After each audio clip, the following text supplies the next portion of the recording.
के जमशेदपुर में आयोजित हुई नेशनल पावर लिफ्टिंग चैंपियनशिप में फरीदाबाद शहर की गीता कुंडू ने पहला स्थान प्राप्त कर पूरे हरियाणा नाम रोशन किया है।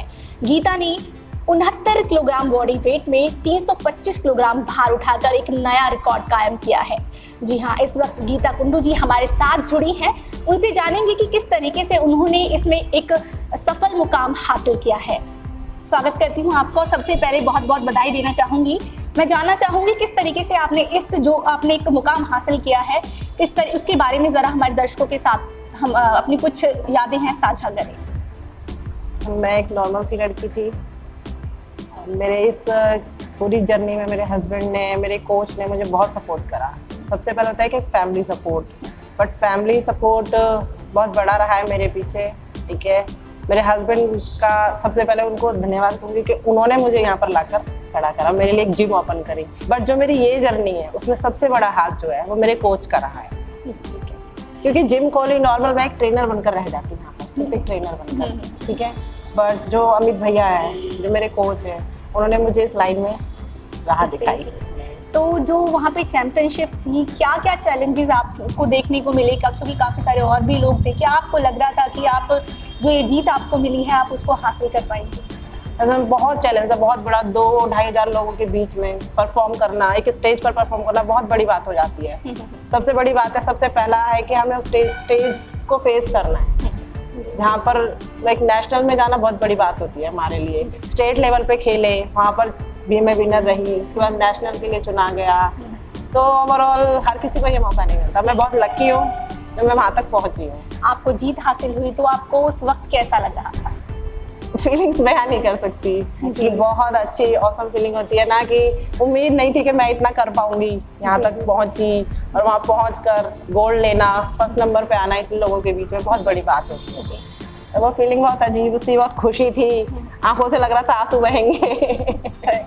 तो मैं पूछना चाहूँगी, जो आपकी ये जर्नी है किस तरीके से उसकी शुरुआत हुई? शुरुआत रही कि मैं हस्बैंड ने प्लान करा था जिम ओपन करने का। पहले मैं जॉब करती थी, शादी के बाद जॉब करी, बेबी हुआ, बेटी भी है मेरी एक 6 ईयर की।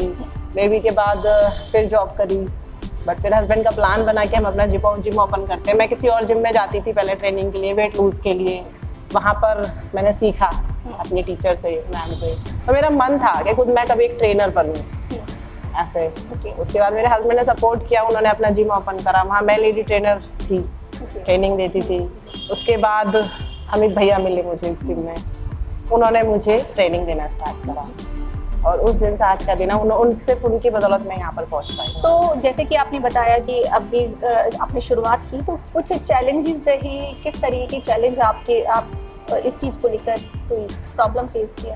प्रॉब्लम फेस तो सबकी लाइफ में होती है, ऐसा कुछ नहीं, सारा सपोर्ट उनका था। तो कई बार होता था कि यार बच्चे को भी देखना है, घर भी देखना है, मैनेज करना, प्रॉब्लम होती थी। लेकिन फैमिली, जो मेरी मदर इन लॉ है, जेठानी है, जेठ है, उन्होंने बहुत सपोर्ट करा। बच्चे को रखना, मैं यहाँ पर काफ़ी टाइम वो करती हूँ, अपना स्पेंड करती हूँ जिम के अंदर। तो सब इतना डिफिकल्ट नहीं रहा, ठीक रहा मेरे साथ। बचपन में जैसा कि अभी आपने बताया कि अगर किसी गेम से कोई आपका रहा हो कि आपको इस गेम में जाना है, उसमें कुछ आगे अच्छा करना है, कभी क्रिकेट का रहा था कि स्कूल में थोड़ा हम खेलते थे वहाँ पर। तो पहले क्रिकेट का माइंड होता था, लड़कियों को देखती थी, कॉलेज में जाती थी तो टीम जाती थी। हमारे एक पड़ोस में थी एक लड़की, वो क्रिकेट के लिए खेलने जाती थी बाहर स्टेट्स में। तो मुझे बड़ा अच्छा लगता था कि यार अपना एक नाम हो। कभी मैं भी सोचती थी कि मेरा कभी एक नाम हो, मुझे मेरे नाम से जाना जाए। तो बस उसी को देख के लगता था, फिर रह गया। क्योंकि कभी फैमिली सपोर्ट ऐसा नहीं मिला, क्योंकि गाइडलाइन मिलती है ना एक, वो नहीं मिली। जॉब टीचिंग करी, जॉब करी मैंने, बट एक राह नहीं मिली। बस ये सोचती थी यार इतना पढ़ लिया, सब कुछ कर लिया, बट अभी तक कुछ जो चाहती थी ना वो चीज़ नहीं थी। बट आज उस मुकाम पर पहुंच गई है। तो आज वहाँ पर पहुंच गई। तो सबसे ज्यादा सपोर्ट इस चीज़ के लिए किसका रहा? मेरे हस्बैंड और मेरे कोच। तो उनके लिए क्या कहना चाहेंगी आप, जिस तरीके से आपको सपोर्ट किया है उन्होंने, आपके कोच और आपके हस्बैंड ने, तो उनके लिए आपको कुछ? देखो, हस्बैंड का सपोर्ट ये है कि आज के टाइम में आप लोग जानते हो हर तरह के लोग मिलते हैं। मुझे पूरी फ्रीडम दे रखी है हर चीज़ की, किसी में कोई रोक टोक नहीं, मैं क्या कर रही हूँ क्या नहीं। बस उन्होंने कहा है तू कर जो तुझे करना है, मैं तेरे साथ हमेशा खड़ा हुआ हूँ साथ में। पहला सपोर्ट तो उनका रहा है, उन्होंने कभी रोका टोका नहीं। दूसरा सपोर्ट मेरे कोच का रहा है, जिन्होंने मुझे यहाँ तक पहुँचाया। जी जी। हम दोनों की जर्नी में मेरे कोच का बहुत बड़ा हाथ रहा है, मेरे और मेरे हस्बैंड की। तो अगर आपके साथ आपके हस्बैंड अगर कोच हैं तो ज़रा हमें भी उनसे रूबरू कराएं, क्योंकि हम भी देखना चाहेंगे कि जिस तरीके से आपके साथ उन्होंने मेहनत की है और आप एक अच्छे मुकाम तक पहुंचे जहां आपने जीत हासिल की है, तो हम भी मिलना चाहेंगे उनसे। जरूर। सर, मैं आपसे जानना चाहूँगी, सबसे पहले तो मैं आपको कांग्रेट करना चाहूँगी कि आपकी वाइफ ने कितना बड़ा मुकाम हासिल किया है, उनको जीत मिली है, तो किस तरीके का सपोर्ट आपका उनके लिए रहा है? मैंने इसे मतलब फिटनेस लाइन में बिल्कुल भी बहुत अच्छा सपोर्ट करा है इसे, कभी किसी चीज़ से रोका नहीं। मैंने इसको बोला ना किसी चीज़ की टेंशन लेनी तुझे, जो तुझे करना वो कर। तो किस किस तरीके की चीज़ें आपके सामने रही, क्योंकि अक्सर देखा जाता है कि अगर एक लेडी है, एक महिला है, तो नहीं निकल पाती है घर से, तो आपने उस चीज़ को कैसे देखा और किस तरीके से, और उनकी जो जर्नी है उस पर आप उनको? हमने जो देखा, पहले तो हरियाणा में सबसे बड़ी बात होती है फैमिली सपोर्ट। फैमिली सपोर्ट के बिना कुछ नहीं होता आज के डेट में। हमने अपनी मम्मी से बात करी, हमने उनसे बोला कि हमें ऐसे ऐसे करना है, तो उन्होंने हमें फुल सपोर्ट किया। जी। तो अभी आगे आप क्या विजन लेके चल रही हैं कि जिस तरीके से अभी ये जीत मिली है, अभी आगे भी कुछ देख रहे होंगे आप? तो आगे मैं चाहता हूँ ये इंटरनेशनल लेवल तक पहुँचे, हमारी उम्मीद यही है। तो क्या आपको लगता है कि जो आपका ड्रीम है इंटरनेशनल लेवल पे खेलने का, वो कब तक साकार होता हुआ आपको नजर आ? देखो, हर चीज़ में टाइम लगता है, तो जल्दी पूरा होगा। सर, आप गीता जी के कोच रहे हैं, तो क्या आपको ज़्यादा नॉलेज आपको उनके बारे में होगी, किस तरीके से वो सारी चीज़ें करती हैं, तो एक बार ज़रा हमें बताएं उनके बारे में। क्या बताऊँ इसके बारे में? आयरन लेडी से अगर कुछ कह दिया जाए, गीता आपको ये करना है, तो बस इसे करना है। इसने कभी ना नहीं कहा कि भैया मुझे नहीं करना। इसके अंदर वो जुनून देखा, करने की क्षमता देखी मैंने। तो जिस तरीके से इन्होंने जीत हासिल की है, आपको कैसा लग रहा है? क्योंकि आप इनके गुरु रही हैं, एक जो खुशी होती है, जो शिष्य जब एक जीत हासिल करता है, जो गुरु को खुशी होती है, उसके बारे में थोड़ा बयान करें। मैं बहुत खुश हूँ इसकी मेहनत से, मुझे मेरी मेहनत का फल मिल गया। जी जी जी। और जो उसका ड्रीम था, ये उस लेवल पे पहुंच गई। और अभी आपने एक बात की कि आगे क्या क्या प्लानिंग कर रखी है।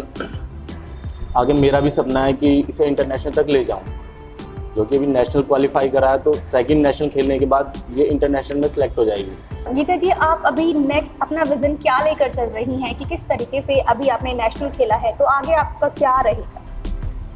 मैम, अभी दोबारा मुझे स्टेट लेवल पे खेलना पड़ेगा, दूसरा नेशनल खेलने के लिए। स्टेट लेवल पे विनिंग करने के बाद मैं नेशनल खेलूंगी, उसके बाद मेरा सिलेक्शन इंटरनेशनल लेवल पे। जी जी। तो अक्सर देखा जाता है कि जो लेडीज़ होती हैं ज़्यादा वेट में भी ना उठा पाए, होता है, देखा जाता है, बहुत उनको सेंसिटिव बोला जाता है, लेकिन जैसा कि आपने 325 किलोग्राम का भार उठाया है, एक नया कीर्तिमान आपने रचा है, तो क्या ये बात इस चीज़ को साबित करती है कि जो लोग बोलते हैं कि महिलाएं नहीं कर सकती, आपने वो कर दिखाया है, तो उन लोगों के लिए आप क्या कहना चाहेंगे? मैम, मैं यही कहूँगी, हमारा जो ये इंडिया है देश, इसमें लेडीज़ को बहुत कमज़ोर समझा जाता है, कि लेडीज़ को एक घर में दबा के रखा जाता है, कि कुछ आजकल तो फिर भी लोग बहुत डेवलप हो गए हैं, बट पहले के टाइम तो बस घर के अंदर रखना लेडीज़ को, ये सब था। तो मुझे इस चीज़ का पता है, गॉड गिफ्ट है कि मुझे मेरी अपनी फैमिली मायके में जो है वो लोग भी ऐसे नहीं मिले जो मुझे कभी दबा के रखा हो। मेरी हर चीज़, मेरी हर इच्छा पूरी करी उन लोगों ने, और सेम यही मुझे मेरा ससुराल मिला। लोग शादी के बाद ना घबराते हैं, शादी नहीं करनी चाहिए, दब के रह जाते हैं, बट मुझे रियली कह रही हूँ, जैसा मैं अपने मायके में थी, सेम ससुराल में भी सेम वही चीज़ मिली। मुझे हर चीज़ के लिए सपोर्ट करा गया है, कभी कोई प्रेशराइज नहीं, कुछ नहीं। मैं लकी मानती हूँ खुद को कि मुझे इतनी अच्छी फैमिली मिली है। और रियल में ये बात आपने अभी कही कि 325 किलो का वेट उठाने वाली लड़की आज मैं हूँ। एक टाइम था स्टार्टिंग में जब मैं 5 किलो वेट नहीं उठा सकती थी, सीरियसली, एकदम सिंपल थी। जैसे अभी आपने कहा रोड बहुत हैवी है, तो मैं भी कहती थी बहुत हैवी है। जी। तो धीरे धीरे ये अमित भैया ने मुझे इतना मजबूत बनाया, मेरा फैमिली का सपोर्ट ऐसा रहा कि तू कर, बस तुझे करना है। इन लोगों ने मुझे कहा तुझे करके दिखाना है। आज मैं 5 किलो उठाने वाली लड़की आज 325 किलो उठाकर बैठी है। तो खुद से मैं बहुत इंस्पायर हूँ इस चीज़ के लिए। मुझसे बहुत, मेरे पास कम से कम 100 लड़कियाँ आती हैं जिम के अंदर, मैं ट्रेनिंग देती हूँ। सब लोग बहुत इंस्पायर होते हैं इस चीज़ से। ओके, तो मैं पूछना चाहूँगी कि जैसे कि अभी और भी बच्चे हैं, यंगस्टर्स हैं, गर्ल्स हैं जो काफ़ी मेहनत कर रही है, स्ट्रगल कर रही है, तो उनके लिए आप क्या कहना चाहेंगे कि किस तरीके से जो उनका ड्रीम है कैसे उस पर फोकस करें और जल्द से जल्द मेहनत करके एक अच्छा मुकाम हासिल करें? मैम यही कहती हूँ कि जो आपका ड्रीम है, सबसे पहले जो आपने सोचा उसको पूरा करने की हिम्मत रखो। ठीक है, हर चीज़ हो सकती है, कोई नथिंग इज इम्पॉसिबल, आप भी जानते हो। हर चीज़ करनी चाहिए। अगर आपने सोचा है, अपना एक टारगेट बनाया है, तो आप साम दाम दंड भेद कुछ भी यूज़ करके उसे अचीव कर सकते हो। बस पीछे मत हटो। मुझे मेरे गुरु ने, मेरे हस्बैंड ने, सबने मुझे यही बताया कि आगे बढ़ो, पीछे मुड़कर मत देखो। बट पीछे मुड़कर ऐसा भी मत देखो कि आपको उस चीज़ का घमंड आ जाए, एटीट्यूड नहीं आना चाहिए। मैं भी यही प्रे करती हूँ, मैं चाहे आगे कितना भी आगे बढ़ूँ, बट कभी एटीट्यूड नहीं आना चाहिए। और अगर चलो बाई चांस हम गिर भी जाते हैं तो संभलना चाहिए, आगे बढ़ना चाहिए। जरूरी नहीं, हम लोग गेम खेलने जाते हैं तो मुझे हमेशा एक चीज़ सिखाई जाती है कि कभी जीतने के पर्पज से मत जाओ। आप एक जगह जाते हो, वहाँ से कुछ ना कुछ सीख कर ही आते हो, तो सीखने की उम्मीद से जाओ, जीतने की मत सोचो। क्योंकि इतने लोग आते हैं, इतना बड़ा कंपटीशन होता है, हर कोई जीतने के उसे सोच कर आएगा तो गेम ही नहीं खेलेगा, टूट कर रह जाएगा। तो इसलिए बस आगे बढ़ने के बारे में सोच, आज नहीं हुआ तो वो कल होएगा, मैंने बस यही सीखा है। जी, आपकी एक बेटी है, छोटी सी बेटी है, तो आप उसको कहाँ देखती हैं? मेरी बेटी बहुत छोटी है, लेकिन उसके अंदर एक माइंड होता है कि वो गॉड गिफ्टेड है, कि वो इतना अच्छा सोचती है, इतनी आगे की सोचती है। वो मुझे बहुत इंस्पायर करती है। मम्मा, मैं गॉड से प्रे करूंगी, आप ही जीत कर आओगे, आप ही जीतोगे, और मैं भी आपकी तरह ही बनना चाहती हूँ, स्ट्रॉन्ग बनना चाहती हूँ। तो मैं भी यही उम्मीद करती हूँ कि जो लाइफ में मेरा रह गया अचीव करना, मैं उसको कभी नहीं रोकूंगी। उसको जो वो करना चाहती है लाइफ में, जो वो बनना चाहती है, मैं उसको वो बनाऊँ। तो हमारे साथ जुड़ी थी गीता कुंडू, जिन्होंने बताया कि अगर आपके पास कोई लक्ष्य है और आप में उसको करने की उम्मीद है तो ज़रूर ही आप उसको एक अच्छी मेहनत के साथ अचीव कर सकते हैं। आज के लिए इतना ही। ऐसी और भी शख्सियत से हम आपको ऐसे ही रूबरू कराते रहेंगे। तब तक के लिए जुड़े रहिए पायनियर हरियाणा के साथ।